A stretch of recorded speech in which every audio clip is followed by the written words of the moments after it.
what can we say about which of these is the one we need to use? Какую же из этих теорий нам с вами нужно использовать? Well, you might say, but maybe there's a biblical theory of truth. Кто-то скажет, а может быть есть особая библейская теория истины? And if there is a biblical theory of truth, well, then that's what we ought to believe. И если таковая есть, то принимать нужно именно ее. Well, that sounds great, but I am sorry to disappoint you. Ну, хорошо бы, конечно, но вынужден вас разочаровать. The Bible has ideas in it that are the source of great philosophical thoughts.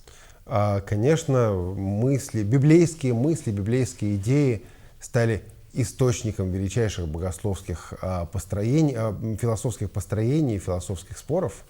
But the Bible is not a philosophy text with separate essays on the nature of truth. Но Библию нельзя считать учебником по философии с отдельной главой, которая называлась бы «Природа истины» Or theories of truth. или «Теории истины».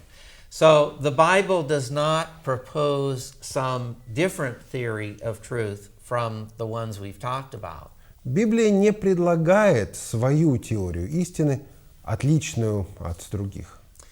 Does that mean it's useless for this discussion? Значит ли это, что Библия никак не поможет нам? I don't think so.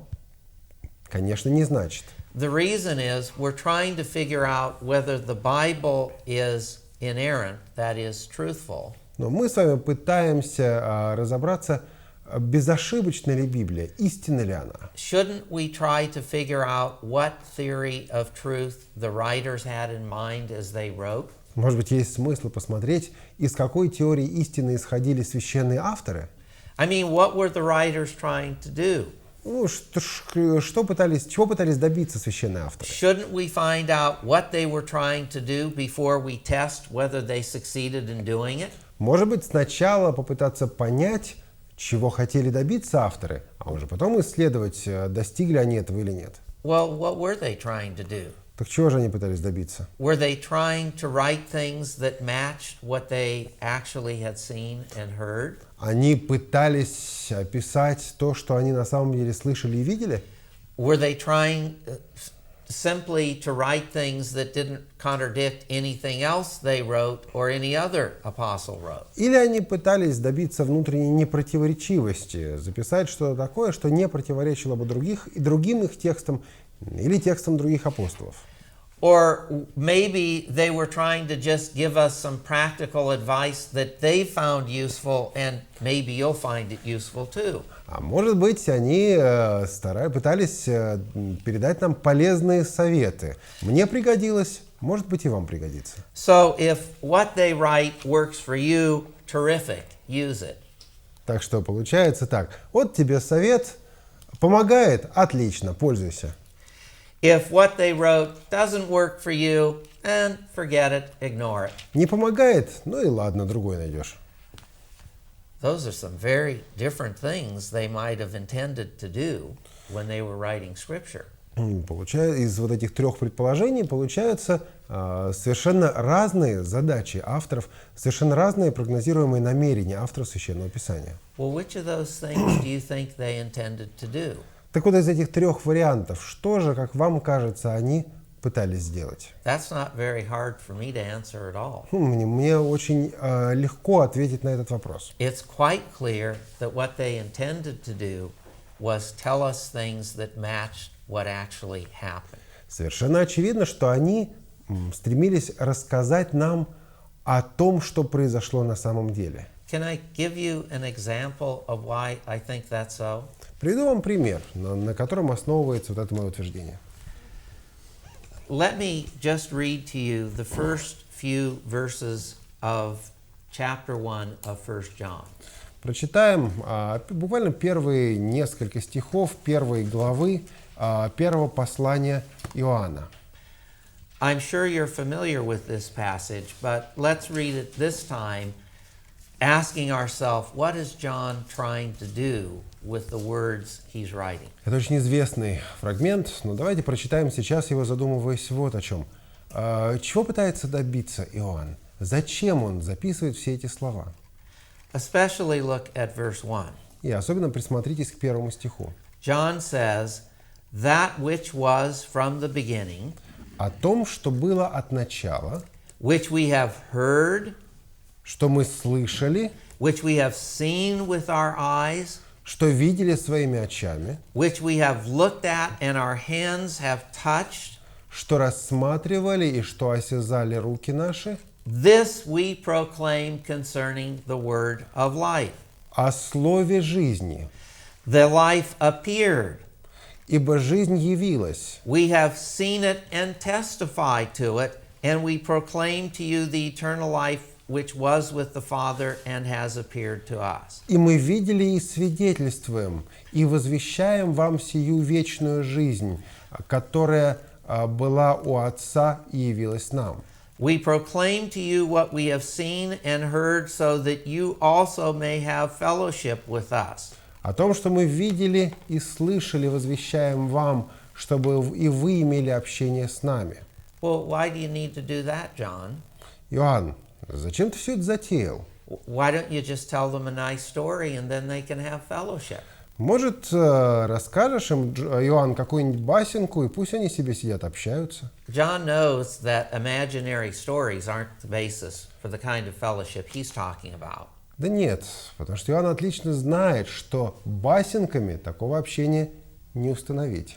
The kind of fellowship that he's talking about centers around the cold, hard facts of reality. Потому что общение, о котором он говорит, основывается на беспристрастных фактах жизни. And so he makes the point to say in the first few verses, what we've seen, what we've heard, what our hands have handled.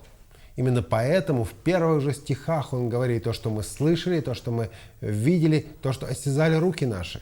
He doesn't say, well, I thought I saw it, but, you know, my presuppositions probably colored what I was really seeing. Он не говорит, что, вы знаете, мне кажется, что я все это видел, но, возможно, мои предмнения каким-то образом повлияли на мое мироощущение. And I thought I heard something, but, you know, my hearing's not that great, and I was probably thinking of something else at times, and so I'm not sure I got it right.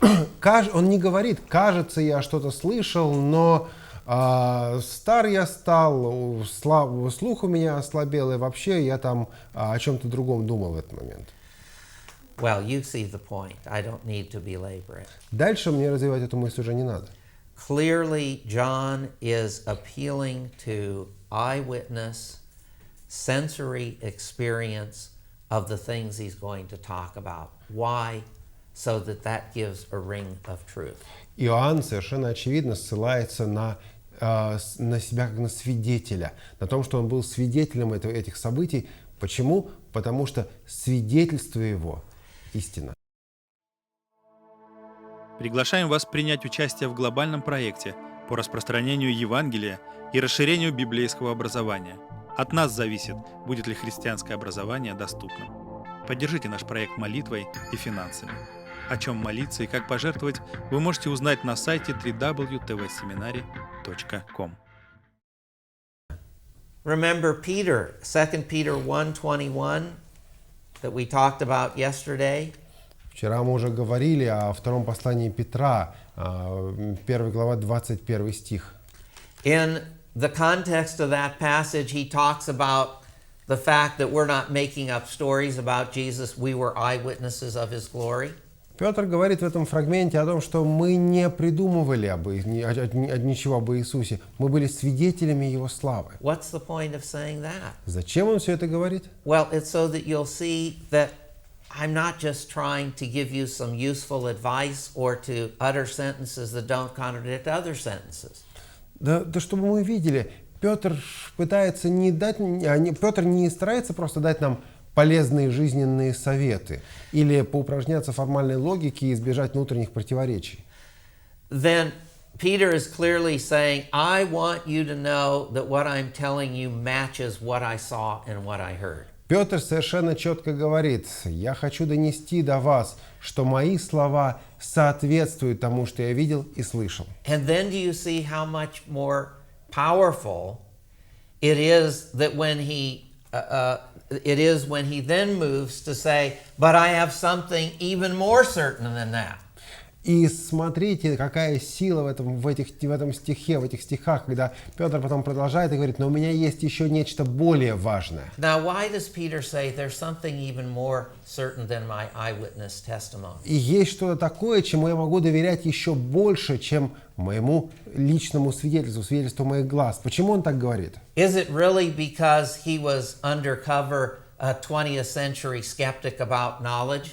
Может быть, потому что он тоже такой подпольный скептик, как в 20 веке. Люди, которые говорят, да нет, мы ничего не знаем, мы ничего не можем познать. Of course not, class. Ничего подобного. You know that 20th century skeptics about knowledge are not going to think the Bible as a written document is more certainly true than eyewitness testimony. Вы отлично понимаете, что скептики 20 века не признают достоверность Библии, как записанного Слова Божия, более чем достоверность человеческого свидетельства. If I'm not sure I can believe my eyes and ears, why in the world am I going to believe a document?